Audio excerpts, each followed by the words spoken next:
Assalamualaikum warahmatullahi wabarakatuh. Di pertemuan kali ini akan membahas tentang variasi atau jenis-jenis sistem kontrol.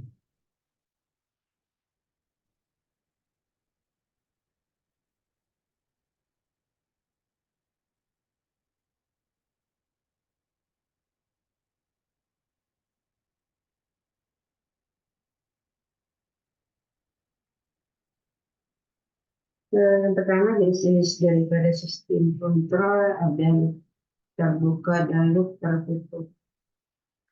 Nah, di sini ada dua kelas aksi kontrol yang umum, yaitu loop terbuka dan loop tertutup. Dalam sistem loop terbuka, aksi kontrol dari pengontrol tidak tergantung pada variabel proses. Contohnya adalah boiler pemanas sentral yang hanya dikendalikan oleh teknik. Nah, tindakan kontrol adalah menyalakan atau mematikan boiler. Variabel proses adalah suhu boiler. Jadi yang divariasikan adalah suhu boiler. Nah, kemudian pengontrol ini mengoperasikan sistem pemanas untuk waktu yang konstan, terlepas dari suhu ruangan atau suhu boiler. Nah, dalam sistem kontrol tertutup, aksi kontrol dari pengontrol tergantung pada variabel proses yang diinginkan dan aktual. Kemudian dalam kasus analogi boiler, ini akan menggunakan termostat untuk memantau suhu boiler. Kemudian dan memberi umpan balik sinyal untuk memastikan output pengontrol mempertahankan suhu bangunan dekat dengan yang diatur pada termostat dinding. Kemudian pengontrol tertutup memiliki umpan balik yang memastikan pengontrol melakukan tindakan kontrol untuk mengontrol variabel proses pada nilai yang sama dengan set point. Nah, untuk alasan ini pengontrol loop tertutup juga disebut dengan pengontrol umpan balik.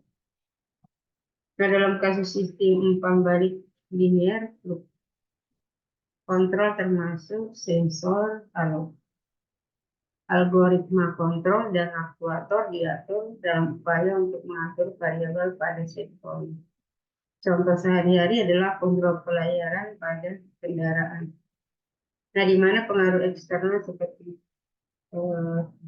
kalau di darat yaitu bukit akan menyebabkan perubahan kecepatan. Kalau di kapal berarti ombak.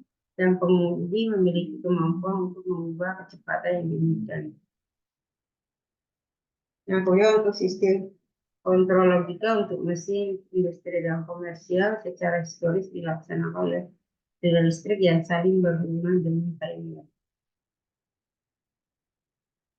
Kemudian pengontrol logika digunakan untuk mengurutkan operasi mekanis dari banyak aplikasi. Contoh misalnya ini yang ada di lift, mesin cuci, dan sistem dengan operasi yang saling terkait.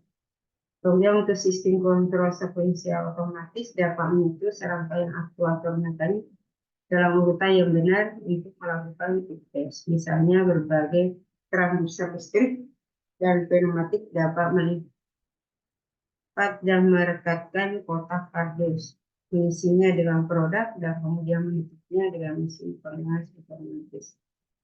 Nah, kemudian kontrol on off ini menggunakan pengontrol umpan balik yang beralih secara tiba-tiba antara dua kondisi.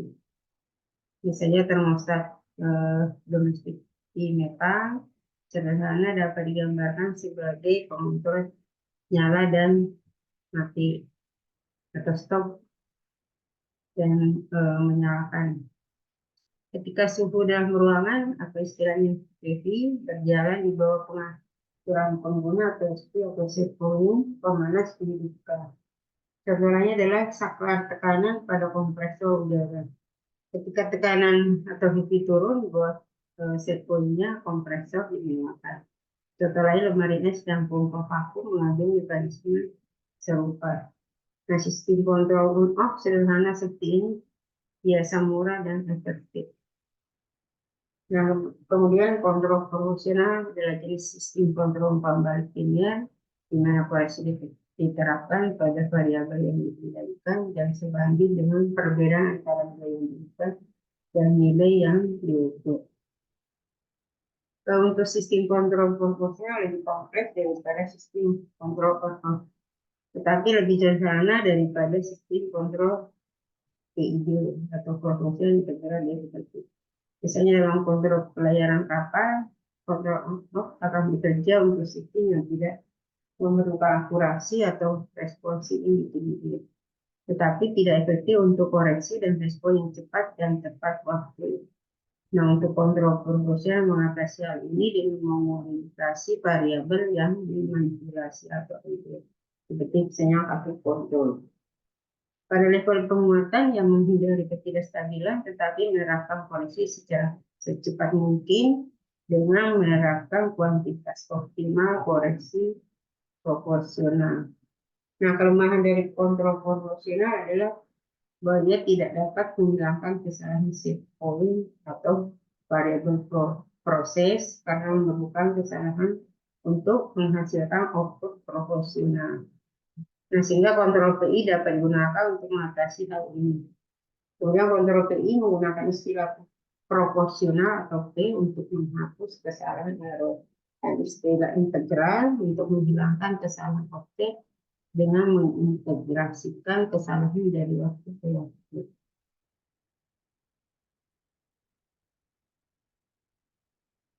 Nah, berikutnya istilah integral memperbesar efek dari kesalahan kondisi lunak jangka panjang, menerapkan upaya untuk terus meningkat hingga berkurang menjadi nol. Dalam contoh tumpuk di atas yang bekerja pada berbagai suhu, jika panas yang dikerahkan tidak membawa tumpuk ke set point karena alasan apapun, tindakan integral semakin menggerakkan pita proporsional relatif terhadap set point hingga kesalahan dikurangi menjadi nol dan set point-nya tercapai.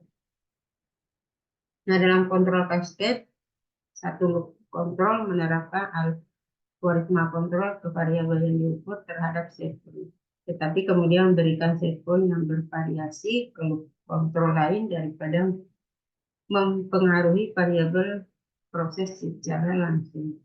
Jika suatu sistem memiliki beberapa variabel pengukuran yang berbeda untuk dikendalikan, sistem kontrol yang terpisah akan hadir untuk masing-masing proses.